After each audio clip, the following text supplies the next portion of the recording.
ইনু সাহেবের চতুর্দিকে যে 19 জন বিদেশি লোক আছে যাদের বিদেশি নাগরিকত্ব, তারা দেশটা চালায়। আমরা চায়ে চায়ে দেখি 5ই আগস্টের পরে মানুষ আলোকিত দেশের চিন্তা করছিল, দেশটা আলোকিত হবে, ইনু সাহেবের মতো একজন নোবেল লরিয়েট এই দেশের দায়িত্বে থাকবেন, আমাদের বোধহয় ডলার টলারের কোনো অসুবিধা হবে, প্রয়োজনে সোনার পাহাড় হয়ে যাবে এই দেশ। কিন্তু গত 15 মাসে ইনু সাহেব এই দেশটাকে আসলেই অন্ধকার করে দেশটা একটা চক্রান্তের মধ্যে চলে গেছে। আমাদের দেশে জাতিসংঘের অফিসের নামে বিদেশিদের একটা অফিস বসে আছে, আসলে তারা দেশটা চালায়। আর এখানে ইনু সাহেবের চতুর্দিকে যে 19 জন বিদেশি লোক আছে যাদের বিদেশি নাগরিকত্ব, তারা দেশটা চালায়। আমরা চায়ে চায়ে দেখি, এবং এটি আমার অন্ধকার। আমার দেশ আমি চালাইতে পারি না, আমার সংসার আমি চালাইতে পারি না, আমার সংসার চালায় অন্যরা।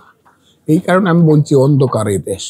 এইটাকে বিদূরিত করার প্রশ্নটা আসবে মানুষ সচেতন হয়ে যখন ভোট সেন্টারে যাবে, ভোটের কেন্দ্রে যাবে, মানুষ যখন ভোট দিয়ে তাদের নেতা ঠিক করবে এবং তাদের নেতৃত্ব, জনগণের নেতৃত্ব যখন দেশ চালাবে, তখন এটা আলোকিত।